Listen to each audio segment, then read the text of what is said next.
support roaming style, you definitely favor Shunanon in that matchup. On to the draft of game number 1. It is BLG going for first pick, as JDG opting to go for the counter, which has been a trend that we have been seeing over these last couple of games. Yeah, it's nice that that's going to give them their 5th pick. We'll see what it is that JDG are going to round out that composition with. Also gives us a little bit of a reprieve from having to think about how the new season warps the way that drafts work. Blue side is back to first pick, very nice. But for BLG here, looking at those bans, we've got the token Camille ban, lots of mid laners still available. Ori, Cassio, those are the 2 that we tend to see really highly prized. They're all available, but a large focus on the jungle. And I will note the Gnar ban here as well. Does feel a little bit early to be going for that, unless BLG are looking for a early rotation top lane pick. Potentially trying to deny some counters that could come through on the other side of things. Going to be the Orianna for Knight, first picked. Very successful on this champion. He's been successful on a lot of different things, but you think of his Orianna as really being top tier here in the league. And that's so frequent for those successful top mid laners in a league. You just always fear their Orianna because it's such a fundamentals champion where if you are able to just have good laning, have that good movement on the map, having the Ori in your back pocket, you just feel like an absolute god on the Rift. Going to be the Nocturne that has been left unbanned this time around, as has the Lock, which is going to be selected by JDG. Don't know if Gala has it up his sleeve, but certainly something HongQ feels like he could play.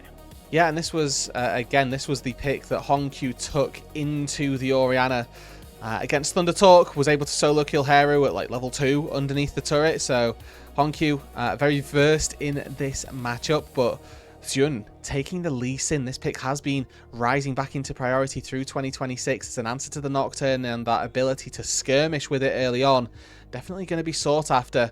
I do quite like this Shen. It denies them the double global capabilities on JDG. You know, you ulti as Nocturne, put the Shen all over the top. Whoever it is that's immobile hates playing their life. I hesitate to use the word marksman in the current meta, but you know, this is a very good denial pick from On, especially since the Camille is also taken away. This is that what feels like next best roaming support available. Yeah, despite 3 bans going towards that jungle support duo, Jarvan, Naafiri, and Camille, still feels like BLG got out with what they would be very comfortable with in terms of a 2v2 that can play across the map well in the Lee Sin and the Shen. Final pickup in this first rotation going to be the Alistar here for Vampire. Still waiting for 80 carries for bot laners on either side. Yeah, and we'll see, of course, who ends up on that top lane as well. Like we highlighted, JDG going to have that counter pick, so we'll see probably Xiaoxu look to exploit Wenbo a little bit with whatever pick they go for in the top lane. Waiting to see what their first set of bans are going to be. It looks like one of them, there we go, the Xerath does eventually come through.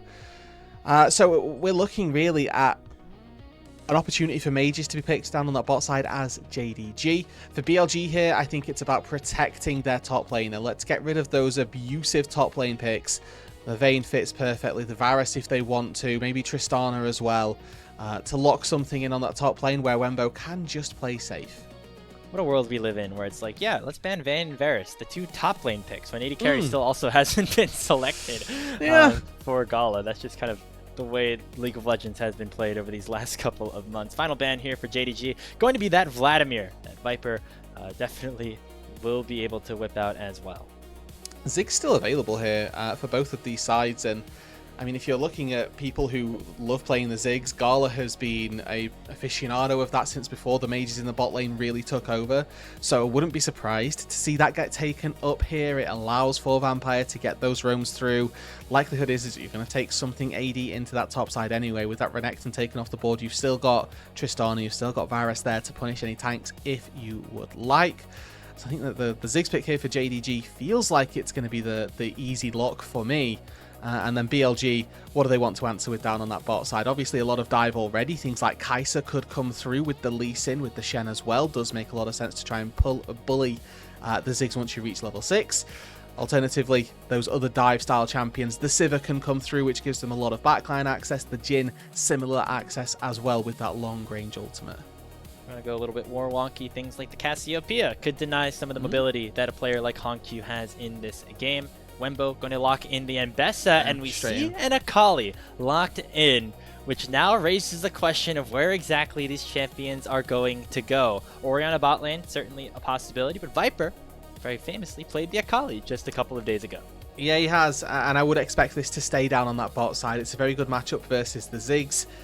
Really easy for you to try to all in Gala post that level 6 mark. You do have to survive the laning phase a little bit.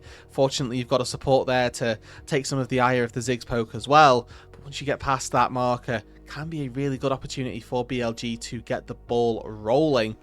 And we'll hold on to that thought here just a second. I know that Viper played the Akali, but you have to remember that Knight's Akali has been an absolute phenom through just this split alone. Looks like it's going to be that way around. Will they make the swap?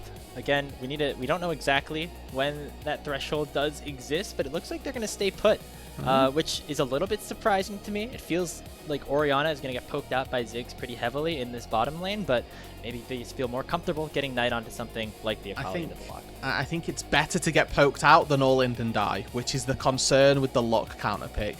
Especially as HongQ has already shown that they are able to find those kill angles. Maybe Heru's playing the lane badly, right? There's always that possibility that Knight's just not going to make those mistakes. But it is going to look like a assassin versus assassin mid lane. We've got the sort of poke control mages coming through down on the bot side, and then those two AD carries on the top lane. Elise in the Ambessa on one side as well, Nocturne, and then the Olaf, which we didn't really get to touch on, gets rounded out for as a really high potential, high carry pick for Xiaoxu as well.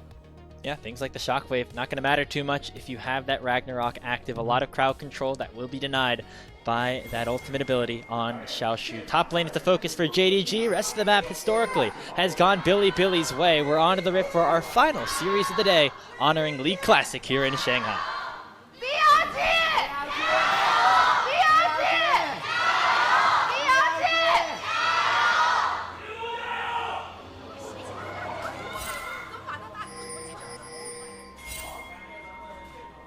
Okay. Nice and active for game number 1 of this series. HongQ with the Ignite, I want to note, took this up against TT as well. So going to be looking for those all-ins, looking for a lot more kill threat than we're used to seeing from typical mid lane matchups. In the bottom lane, seeing some trading early on, just taking a look at the runes to see where exactly things are at. I think the most notable thing, Roodood, Stormrader Surge for Viper, so opting for a little bit extra survivability instead of going for a more poke with something like the Comet or the Air. Vampire misses on the knock up there. Good taunt comes through. Also want to note that Vampire, as this Alistair, not gone for the Aftershock, so that engage is going to be infrequently successful without taking a lot of damage back. One of the things that the Alistair really prized for is their tankiness. Without that Aftershock, you are reliant very heavily on your ultimate. Alrighty, we see On going for an aggressive invade onto the enemy jungle of JDG. Spots JunJia out at the Wolves and knows exactly how the pathing went for the JDG jungler, knowing that now Viper and On should probably be a little bit more careful with the bottom lane being a little bit overloaded. Already HongQ forcing a lot of damage down onto Knight, down to about half HP, 2/3 really on the Akali, where HongQ's very, very happy, very healthy as well, with both potions sat ready and a small CS lead to boot. And you can see that the early crash from BLG, usually what you see from bot laners is they look for that 3-wave crash, maybe you try and get a recall in for your bot laner. This time round, not going to be the case, as HongQ just dashing onto Knight. Doesn't need to see the Akali to do that big burst. A lot of heavy trading there. HongQ should be able to regen with the gray health. Importantly, he has the Ignite in this mid lane matchup, so a little bit of extra kill threat. Locke is certainly a champion that needs to snowball to have an early impact in the game, and already you can see him building about a 10 CS lead. Gonna get a reset off in that mid lane, but looking at these compositions as well, might have to hold it. Oh. Taunt away, gonna have to flash to make sure the fear does not connect, so JunJia making an impact early here in the bottom side. Yeah, and that's really nice here. One of the things that I want to look at as well is how these teams function as we look a little bit later on.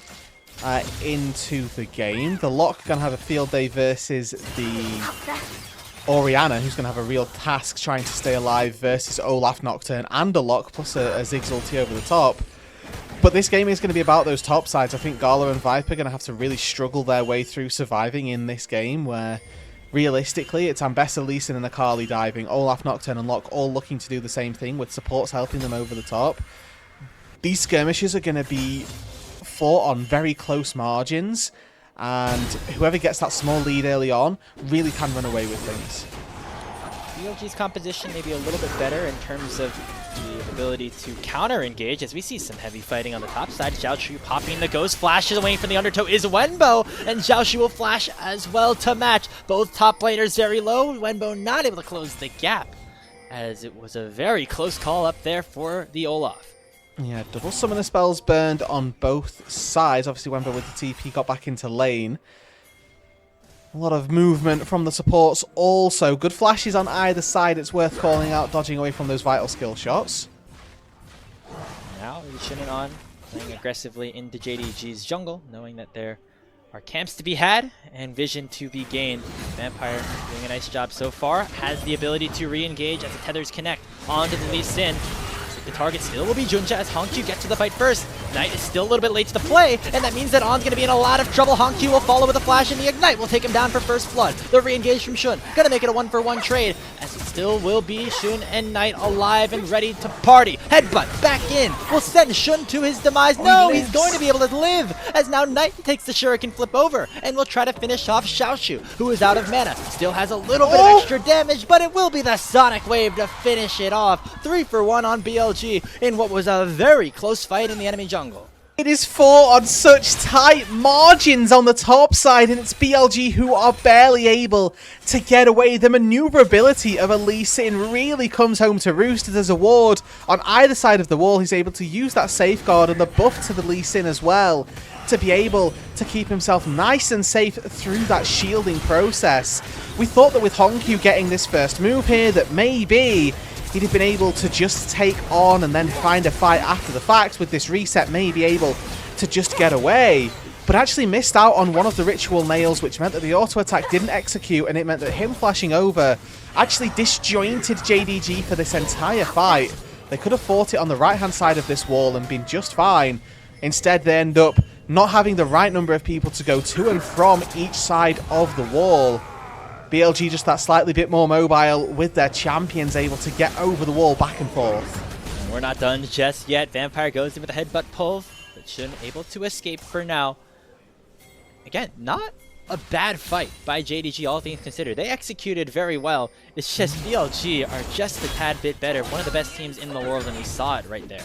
Yeah, it again came down to just those really tight margins, and now is when that snowball can come through, right? This is probably going to be another situation where Jun, with that extra kill, he was able to pick up a longsword, able to pick up a ruby crystal, and that could very well be the difference in the following skirmish that is going to come up. Picture in picture here, we did see that shockwave did go wide. Really good satchel from Gala, and he was able to get away without using the flash, as that Mega Inferno Bomb, unfortunately rather, did go very, very wide. But for these two teams, it's about these small advantages, who can accrue them without really losing out on too much else. Take another look at this top side. Ambessa versus Olaf matchup slightly going Xiaoxu's way. We saw Bertle struggle in this one up against Zoyan in our last series. It's really one where if you're the Ambessa, you want to take these shorter trades, while Xiaoxu on the Olaf will win in the long run. Xiaoxu needing to be that big carry for JDG in this series, as Shun is able to pick up the first dragon of the game on the opposite side. Yeah, and it's going to be about, I think that Xiaoxu is going to get a lot of value this game from that Ragnarok, but it is going to be about how easily BLG can kite out the Olaf. Now, yes, they've got 4 melee champions, but all of those melee units do have dashes. They've got ways of sort of escaping, as best as I use that term, maybe getting over a wall from an Olaf, which I think is going to be vital for this game. If we see JDG allowed to free roam and Xiaoxu allowed to get crazy in these team fights, he's probably going to run away with it. If, however, they can kite him out, that's when their advantages will come through. X Flash over from Vampire to maybe start some sort of scrap, but it will be the Grubs. One out overall by JDG Gaming. They go 2 for 1, and Shun's able to collect number 3. Still a small advantage for Bilibili in this one, as both teams honestly have some pretty good team fighting at their disposal.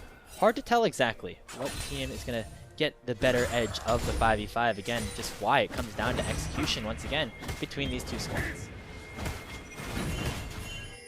Exactly right there, Grapes. I think that the inputs are going to be vital on both sides. If Gala misses one bomb too many, equally if he lands the center of an ulti versus just the edge, that can be the difference between a one-shot onto Viper and then allowing the team to get out, or renewed investment in trying to take down a back line carry.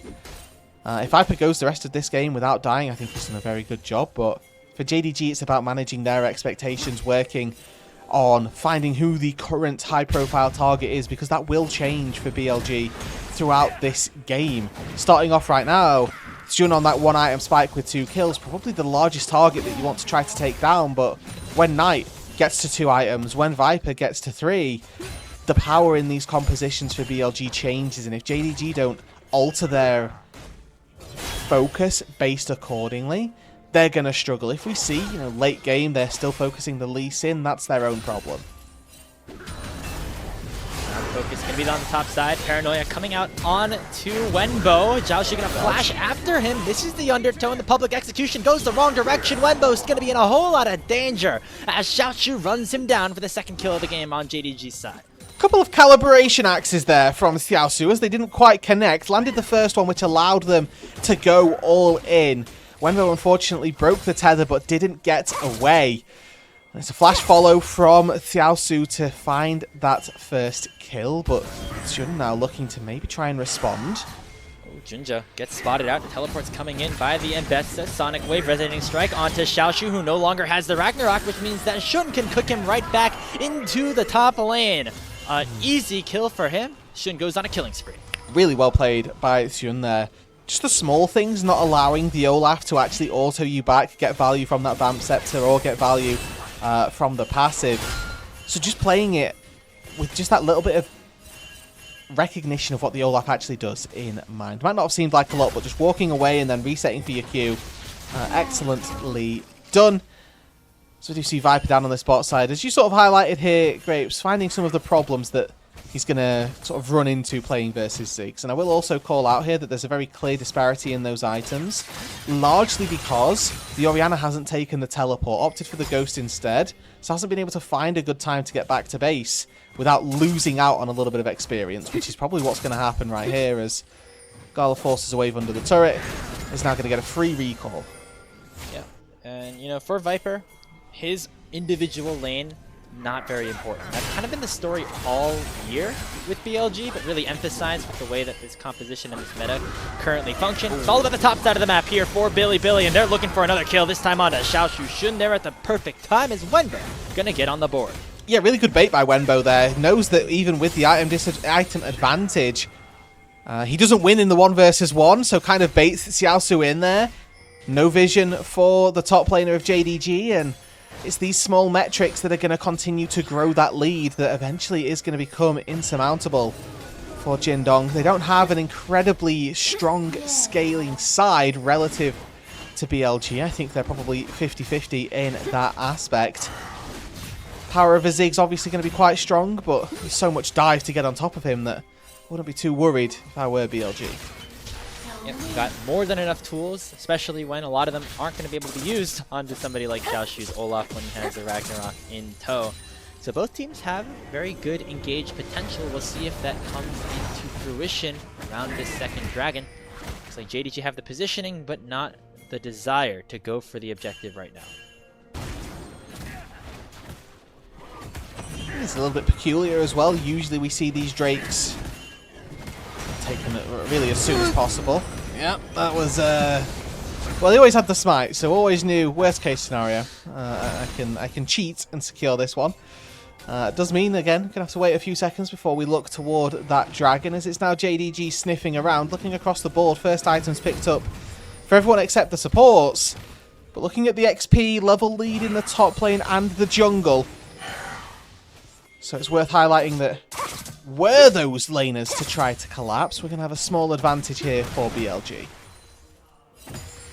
Been playing the XP game a little bit better. Of course, on really pioneering this heavy roam meta alongside Keria over in the LCK, and they've both been able to put it to great use in their domestic regions, as well as on the international stage. Now we see Xun starting up this dragon. Again, they still have slight advantages in the XP department, specifically on the top side of the map, but neither of them are at the fight just yet. It's going to be Xiaoxu who pulls the trigger first, and on is one shot by HongQ, who goes forward with the Purgatory. Already a 1-for-0 on JDG's side, and Xiaoxu's looking for more. They're going to leave Wenbo up in the top side and allow for JD to pick up the dragon.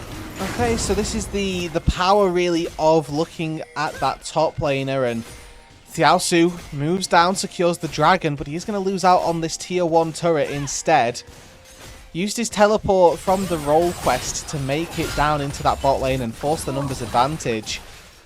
All to allow Wenbo first brick and a lot of gold as well from the waves not garnered. Looks like it's good enough for HongQ to go back up and pick up the wave on the top side. Worth highlighting here that the Ambessa, a true fiend in these skirmish style compositions.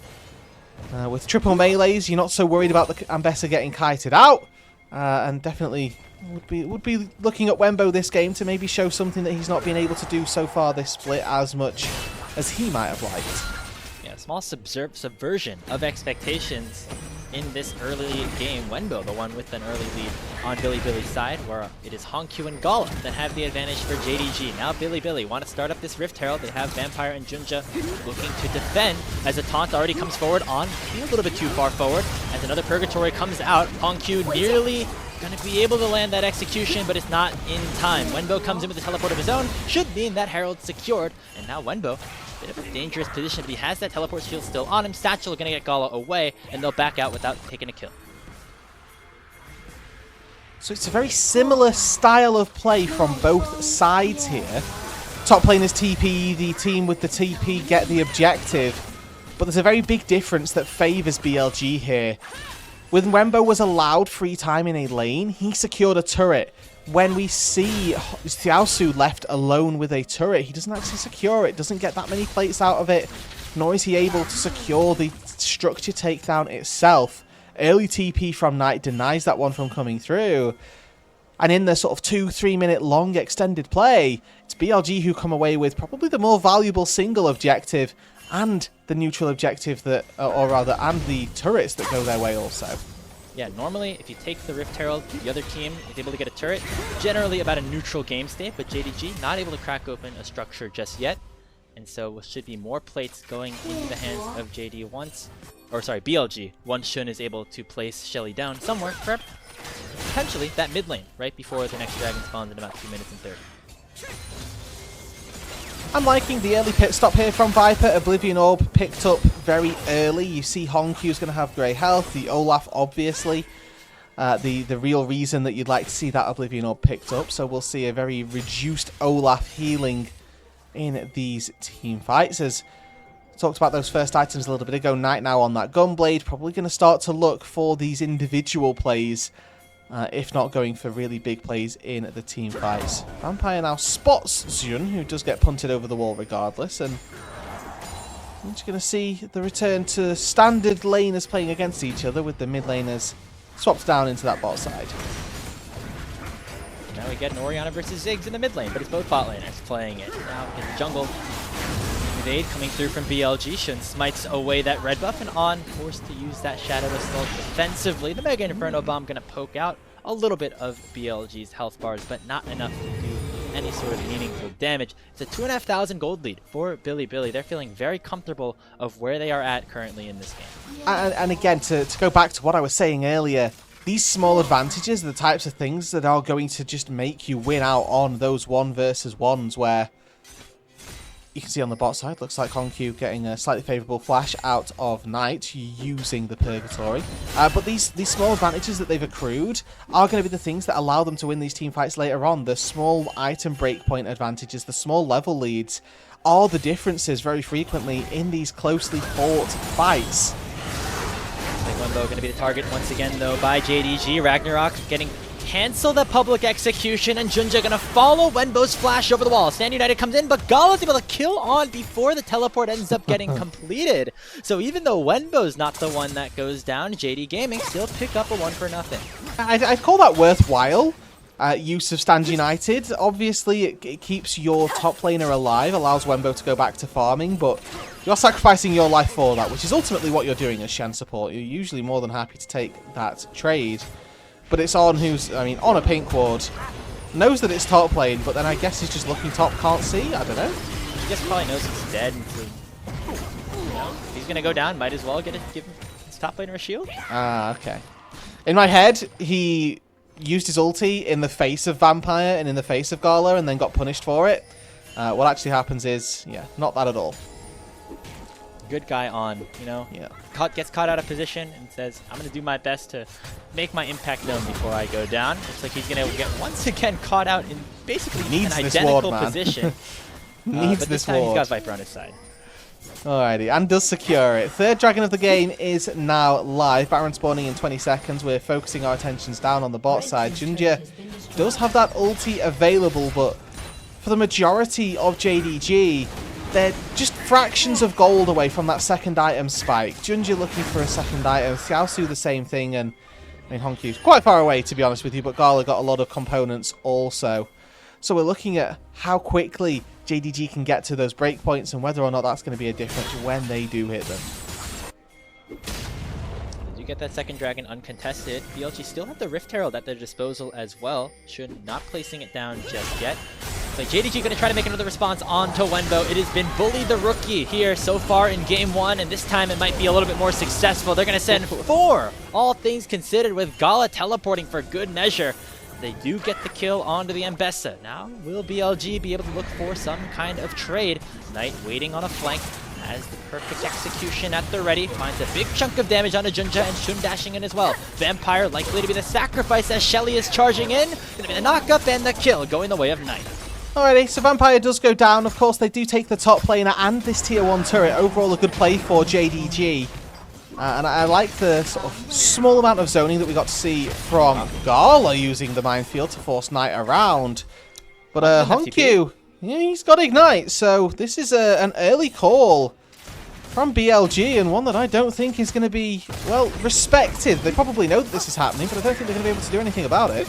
Now, the thing is, without a marksman, BLG do take this Baron rather slowly. We'll have a little bit of extra support from Wenbo, who has teleported into the pit, but JDG still not in a position to try and contest. Knight goes in with the perfect execution, only to deny JunJia from going over. Nice to lay the Mega Inferno Bomb. No, JunJia that dashes in, and he steals the Baron away. He'll go down to Viper, but that is worth it as hell. In for JDG with HongQ still pushing bot.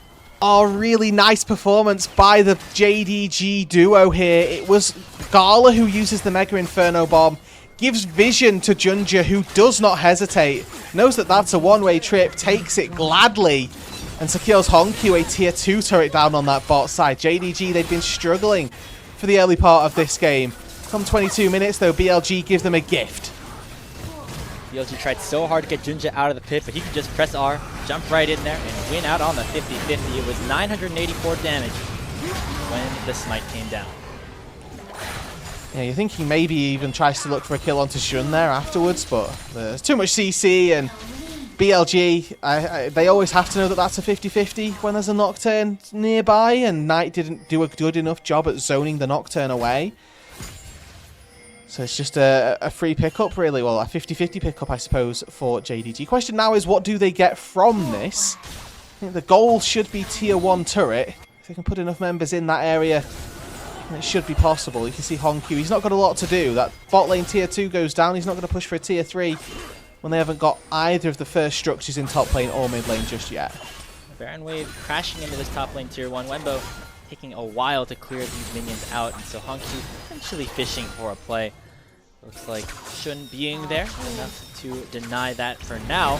Now it's On coming in onto HongQ. They found out the lock, but he's still able to survive with the help of the Grey Health. And now they can go for another engage onto Shun. Underneath the tower is the Lee Sin. He's at half HP, but the health bars on JDG. Not necessarily in the great position either. And that means Knight can come in to try to finish off this game. Shockwave lands onto 2. And there's the Wenbo combo. An instant double kill picked up for the Akali. As Knight is now chasing down the rest of JDG. Vampire the next casualty. It is overall a 3-for-1 as Bilibili deny the Baron push of JD.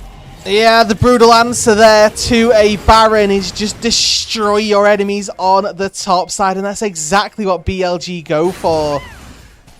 Gala not able to do enough zoning this time, and it is a real destructive fight from BLG. They will be the ones likely to lay claim to the tier 1 turret in the mid lane against the run of a Baron buff. Yep, Gala's out of mana, so he is all out of abilities to use. The wave ends up going down, but Viper throws on that command protect. A couple more auto attacks should do it. Oh, okay. The tower lives to see another day. TP, yeah. Well, they don't secure the turret rather, but what they do have now is good time out on the map off that recall. On goes for the taunt onto HongQ, and then looking for a one-shot. But he's got just enough damage, just enough health to get away. BLG just not quite that much left in the tank. Ultimately, that doesn't actually matter, as nobody's able to zone away Knight this time. Gala was actually stuck in mid lane, can't really move through the Akali. And HongQ barely able to limp away twice there, but even still, you know that this is a fight where if JDG had had Gala with them, it's completely different. The fact that he's coming from a different angle gives a real easy route into the fight for Knight and for BLG.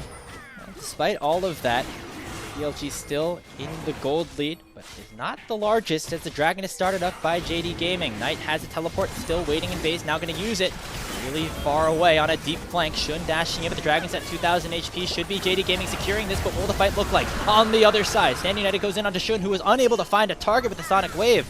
So now there is limited engage tools available on Bilibili's side. They're instead going to try to clear out some of the blue side jungle, but not until the engage comes through with the paranoia. JunJia with a massive play, able to find the first kill on the Shun, and Knight now on the run. Wenbo dashing away with the satchel, canceling the second proc of his E. 5v4 available on the map for JD Gaming, and there's no tower to defend Bilibili for now. HongQ dashing forward with the Ashen Pursuit, looking for a couple of ritual nails, and Xiaoxu in to finish Viper off. Knock up connecting onto On. Vampire finding another play, and there comes JD Gaming, a 3-for-0 team fight.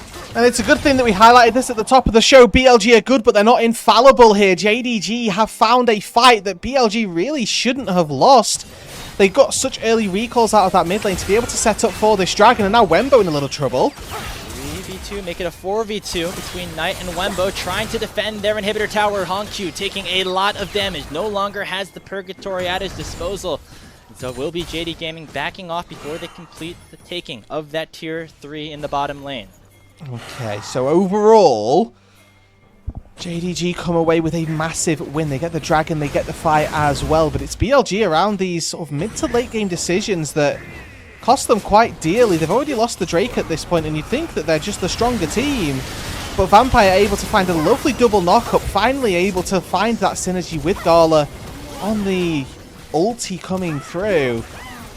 And then you can see JDG, they smell the blood here. Double flashes get committed. Xiaoxu over the wall, gets the connect onto Viper, who then knows they're immediately dead. Vampire, really good to use the Q flash, doesn't give On a time to respond, and also gets to punt the Shen back into the team. They find 3 kills, and they don't get any turrets from this, which is the real kicker, but now Vampire needs to be careful. He's taunted up here by On, and now the Shen a little bit out of position himself. Paranoia once again coming through. This Shen's going to be in a whole lot of trouble. Another execute goes HongQ's way as he jumps up to 5-1 in this game. But here goes the Shockwave public execution as well, and Xiaoxu gets assassinated by Wenbo and the rest of BLG, making it a 2-for-1. As now HongQ is the target, Shun continuing to chase him down. Ashen Pursuit over the wall, going to save him, but there's the Sonic Wave, and there's Viper sealing the deal with that dissonance. Only JunJia left alive as BLG suddenly find the team fight that they were looking for in the enemy jungle. Knight chasing JunJia down in his own base, and it's going to be the Akali to finish off the ace. Mid lane towers under destruction as BLG are marching down. And BLG close like a fist onto JDG, absolutely slamming them in their own bases. It's Knight who's able to pick up the final kill. 25 seconds on some of these death timers here. Grapes, they might not need the Baron to make some long-lasting damage. They are going to just find an inhibitor turret, back away, and secure the big purple worm for themselves. Maybe a little bit cautious of any potential TPs from Xiaoxu if they spend a little bit too long around this, but overall, it's another massive win for BLG, and all of these fights seem to be against the run of play. They've taken one bad fight and then recognised what they need to do going on from there. I think Xiaoxu quite wisely here, losing out on the inhibitor, doesn't look to defend that. And it's going to be JDG licking their wounds now for the next 5 minutes in an effort to defend against this Baron buff. Yeah, no chance for JunJia to steal that one away as Bilibili find a team fight response, picking up an ace, getting the Baron, and now jumping that gold lead up to 4K. Do have to be careful as JDG, and this is what they find, that going on to the Shen is not the target that is going to net them this fight win. JunJia has to go wildly too far forward, loses a lot of HP.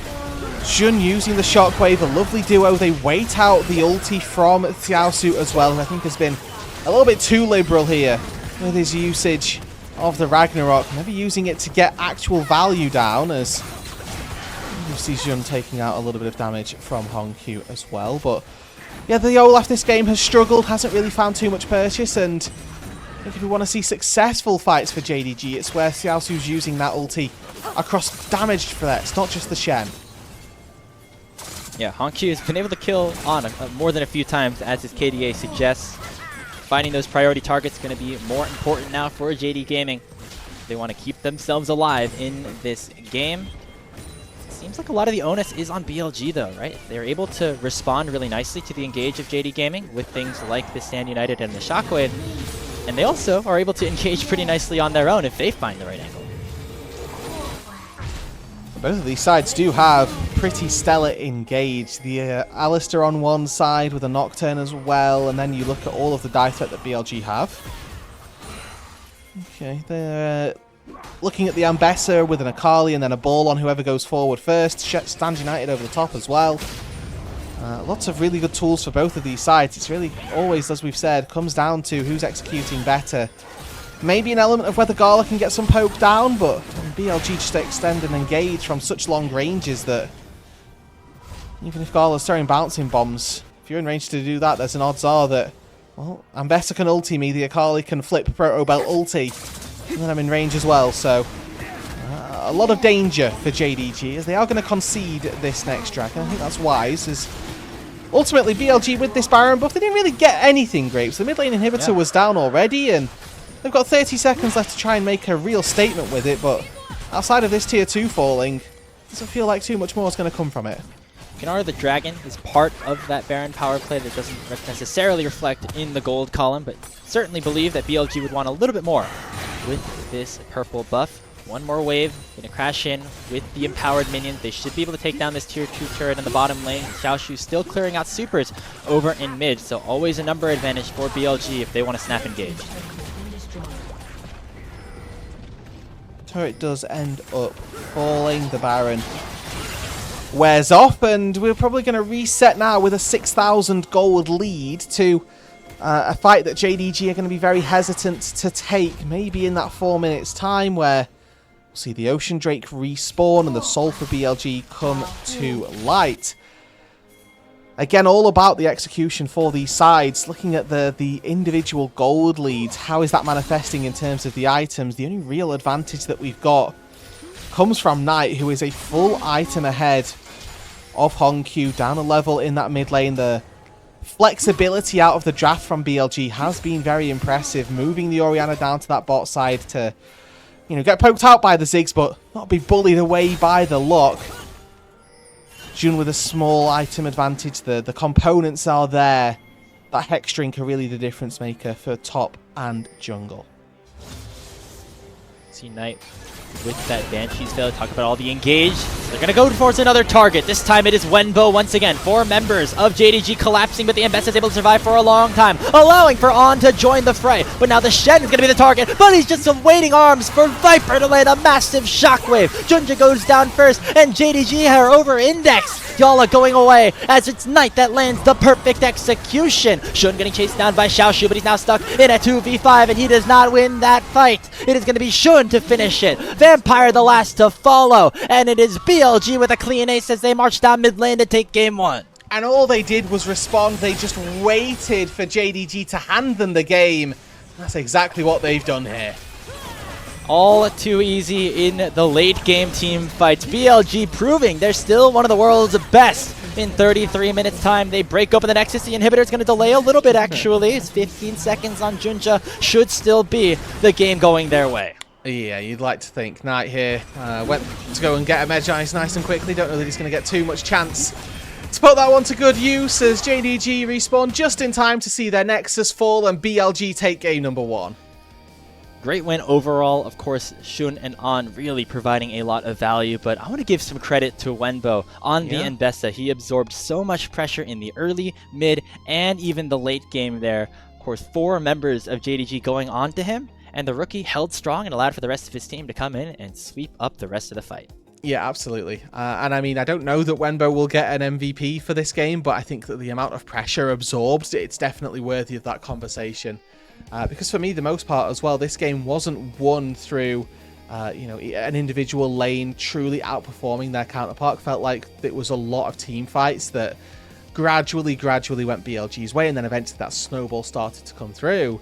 So for me, I would really, you know, I'd advocate really for Wenbo and the power that he had, just the pressure absorption that went on in that top lane.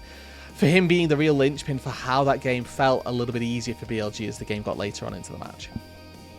We don't have the full stats available just due to some API issues with Riot and the LPL, but with the data that we currently have, Wenbo entered whatever, you know, set of days that have been recorded with the lowest gold differential at 15 of any player in Group Ascend. He was on average falling behind about 700 gold every single game.